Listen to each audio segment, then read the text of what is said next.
Bonjour les premières, alors aujourd'hui on va traiter les exercices 11, 12 et 13. Et on va commencer par le 11, qui ressemble drôlement à l'exercice du cours. Et on jette un dé, et on gagne 1 € si le nombre obtenu est pair, et 1 € si c'est un multiple de 3, et on perd 2 € sinon. Donc on pourrait faire un petit dessin. Ici on pourra mettre oméga, qui est nos petits dés. Donc là j'ai 3. Je vais mettre toutes les issues possibles à l'expérience aléatoire. Alors je le fais pour la bonne et simple raison que c'est facile, je n'ai que 6 issues à mon expérience aléatoire. Si l'expérience aléatoire est plus grande, ben on aura du mal à la représenter comme ça, mais on se débrouillera autrement. Et voilà, donc il faut faire attention parce que là, on peut se tromper. On gagne 1 € si le nombre est pair. Donc 2, 4, 6, on devrait gagner 1 €. Attention, on gagne 1 € si c'est un multiple de 3. 6, en plus d'être pair, c'est aussi un multiple de 3. Donc 6, à proprement parler, on ne va pas gagner 1 €, mais on va en gagner 2 pour 6. On gagne 1 € parce que c'est pair et 1 € parce que c'est un multiple de 3. Si je prends 2 et 4, c'est des nombres pairs, donc on gagne 1 €. Si je prends 3, c'est aussi un multiple de 3, donc on gagne aussi 1 €. Si je prends 1 et 5, c'est ni des pairs ni des multiples de 3, donc dans ce cas précis, eh ben on ne gagne rien du tout, voire même, il est dit dans l'énoncé qu'on perd 2 € sinon. Donc moins 2. Donc les deux qui sont là, paf, et paf. Voilà. Donc, on va juste surligner un petit peu en couleur ceux-là, là, pour bien les voir. Le 3 et le 1 et le 5, on perd 2 €. Sinon, le 2, le 3, le 4, on gagne 1. Voilà. Et le 6 ici, en bleu, on gagne 2. Voilà. Donc, définir la variable aléatoire donnant le gain du joueur. Donc, ma variable aléatoire, c'est ma variable x, qui peut prendre comme valeur moins 2, 1 et 2. Voilà. Quand ils disent définir, c'est donner les valeurs de. Et puis on pourrait, dans la définition, nous donner aussi la loi de probabilité. Donc la loi de probabilité, c'est quoi? C'est, on met le petit k ici, on dit P de x égale k, et on fait notre petit tableau. Les valeurs prises par x, c'est 1, 2 et moins 2, 1 et 2. Et donc, regardez bien, hein, moins 2, 1 et 2. Donc moins 2, j'ai 1, c'est si je fais 1 et 5. Donc ça fait 2 sixièmes. Gagner 1 €, c'est 2, 3 ou 4, donc c'est 3 sixièmes. Et gagner 2 €, c'est 1 sixième. Voilà, là j'ai donné carrément tout ça. Et calculer la probabilité de gagner 2 €. Donc là, il faut l'écrire. P de x égale 2, c'est donc 1 sixième. C'est la probabilité d'obtenir 6. C'est méga dur. Maintenant, prenons le 12. Alors, le 12, excusez-moi, c'est celui-ci. Et dans une urne, il y a des boules vertes numérotées de 1 à 4. Donc on va les écrire, les boules vertes. 1, 2, 3, 4. Et des boules blablabla jaunes. Allez, on va les mettre là, j'espère que ça se verra. Hein, qui sont numérotées 1 et 2. Et on tire au hasard, successivement, sans remise, 2 boules au hasard. Et on effectue le produit des numéros portés par ces 2 boules. Quelles sont les valeurs prises par cette variable aléatoire? Alors quand on dit on tire 2 boules, on peut très bien tirer les 2 jaunes. On peut aussi très bien tirer 2 vertes. Mais il y a une chose qui est sûre, c'est si j'en tire une, elle disparaît, et je peux tirer que parmi tous les autres. Donc si je fais tous les comptes, qu'est-ce que je peux faire? Si j'ai le tout dénombré, je peux tirer 1, 2, 1, 3, 1, 4, 1, 2, 1, 3, 1, 4. Je peux tirer aussi 1, 1, 1. Et je peux tirer 1, 1, 2. On fera les multiplications après. Regardons maintenant si je commence par tirer la boule 2. Je commence à tirer la boule 2 et après je peux tirer la boule numéro 1. La boule 2 et la boule 3, je peux tirer. Je peux tirer la boule 2 et la boule 4. Mais je peux tirer aussi la boule 2 et la boule 1. Et je peux aussi tirer la boule 2 et la boule 2. Voilà. Il faudrait que je fasse ça pour tous. Et regardez toutes les multiplications, ce que ça fait. Donc à chaque fois, ça va faire beaucoup de cas. Hein. Mais regardez, on peut peut-être limiter tout ça et regarder quelles sont les valeurs que vont pouvoir prendre x. Donc là, c'est 1 fois 2, 1 fois 3, 1 fois 4, 1 fois 1, 1 fois 2. Donc 2, 3, 4, 1, 2.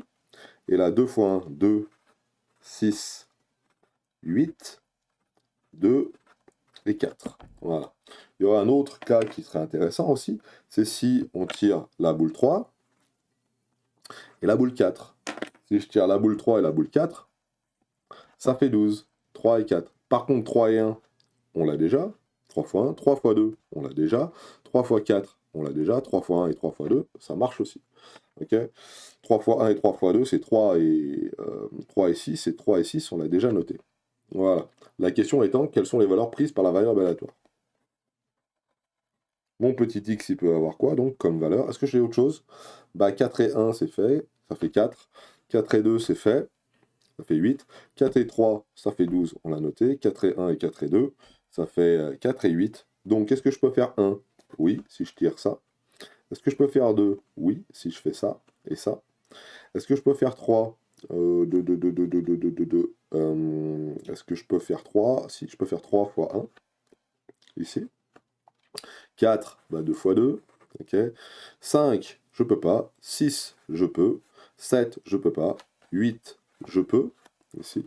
9, il faudrait que je tire 2 fois 3, sauf que je peux pas. Vu que je tire une boule et puis sans remise, c'est-à-dire que je la garde dans ma poche, je la remets pas dans l'urne. Donc si j'ai tiré la 3, il ne me reste plus que la 1, la 2, la 4, la 1, la 2. Voilà. Donc 9, c'est pas possible. 10, je peux pas faire 2 fois 5. 11, je peux pas faire. Et 12, 3 fois 4, ça fait 12. Voilà. Alors, ça c'est super, on a trouvé les valeurs que prennent la variable aléatoire. Par contre, énumérer tous les cas, il y en a d'autres, hein. Parce que là, je me suis arrêté à 1 fois toutes les autres, 2 fois toutes les autres, 3 fois 4, mais j'aurais dû faire 3 fois 1, 3 fois 2, et énumérer tous les cas comme ça. Alors si on avait eu à le faire, il aurait fallu faire un grand arbre comme ça, tac, tac, tac. Ici, il aurait fallu faire 4 branches encore, 4 branches encore, etc. Même plus que ça, hein, parce que il y aurait eu beaucoup de choses, et puis pondérer cet arbre pour pouvoir faire les petits calculs qu'on a l'habitude de faire. Donc dans notre cas, nous, on va pas le faire, alors, parce que c'est trop compliqué, puis j'ai pas envie de me casser la tête, c'est pas le but du jeu à l'intérieur de ce début de chapitre, mais on pourra y revenir plus tard. Alors, le 13, maintenant, le dernier exercice de cette vidéo, qu'on va écourter. Voilà. Petite vidéo, mieux. Deux joueurs A et B lancent un dé simultanément. Donc ils ont chacun leur dé, et ils lancent le dé. Celui qui gagne, c'est celui qui obtient le plus grand nombre. S'il y a égalité, il relance le dé jusqu'à ce qu'il y ait un gagnant. On note A le nombre obtenu par le joueur A et B le nombre obtenu par le joueur B au dernier lancer de la partie. C'est-à-dire que A est différent de B. On note X la variable aléatoire qui note l'écart A moins B. Qui gagne si X est inférieur à 0. Donc ici, dans le 13, on a A moins B qui est égal à notre variable aléatoire X, entre guillemets. Voilà. Et A, c'était le joueur 1, c'est le joueur A. Ça va. Et ça, c'est le joueur B. Donc on prend le dé que lance le joueur A et on soustrait ce que fait le joueur B. Ok. Donc si j'ai X qui est inférieur à 0, ça veut dire que A moins B est inférieur à 0. Et ça veut dire que A est plus petit que B. Et si c'est A qui est plus petit que B, le joueur A perd. Là c'est dur, hein. Et oui, son nombre est plus petit que celui du B. Donc si son nombre est plus petit que celui du joueur B, c'est lui qui perd. Quelles sont les valeurs qui peuvent être prises par X? Ah, c'est plus embêtant. Pourquoi? Parce qu'il faut faire un petit tableau. Et regardez bien comment je vais faire ce petit tableau. Alors je pourrais le faire de tête, bien sûr, mais c'est un peu plus parlant avec un petit tableau. 1, 2, 3, 4, 5, oula, j'ai de la chance, 6, et on fait pareil de ce côté. 1, 2, alors c'est un peu long, mais c'est pas bien grave, hein. 3, 4, 5 et 6. Est-ce qu'il est possible, là, joueur A et B, est-ce qu'il est possible qu'ils fassent le même nombre? Est-ce que si le joueur A fait 1 et B fait 1, qu'est-ce qui se passe? Il relance. Donc ce cas-là, il n'existe pas. 2, 2, il n'existe pas. 3, 3, n'existe pas. 4, 4, il n'existe pas. 5, 5, il n'existe pas. 6, 6, il n'existe pas. Maintenant, il faut que je fasse A moins B. Ok, donc 2 moins 1, ça fait 1. 3 moins 1, ça fait 2. 4 moins 1, ça fait 3, 4, 5. 6 moins 1, ça fait bien 5. Maintenant, on va prendre cette colonne-là. Imaginons que je fasse 3 moins 2, ça fait 1, 2, 3, 4. Hein. 6 moins 2, ça fait 4, etc. Bah, ça se décale à chaque fois. On remarque ça se décale. Et on vérifie à la fin. Hein. 6 moins 5, ça fait bien. Qu'est-ce qui se passe maintenant dans cette partie-là du tableau? Il faut que je fasse A moins B. Hein. A moins B, ça fait moins 1. A moins B, ça fait 1 moins 3, ça fait moins 2. Moins 3, moins 4, moins 5. Et ici, bah, moins 1, moins 2 moins 3, c'est un 3 ça. 2 moins 3, ça fait moins 1. 2 moins 4, ça fait moins 2. Moins 3, moins 4. Et pareil, hein, 3 moins 4 fait moins 1. Moins 2, moins 3. Moins 1, moins 2. Et 5, voilà, moins 1 ici. Alors heureusement, le joueur A et le joueur B ont exactement la même chance de gagner, parce que ici, là, dans cette partie-là du bazar, je vous le fais en rose pâle, dans cette partie-là du bazar, c'est tout négatif, ça veut dire que c'est le joueur B qui gagne. Okay. Et dans l'autre partie, hein, c'est le joueur A qui gagne.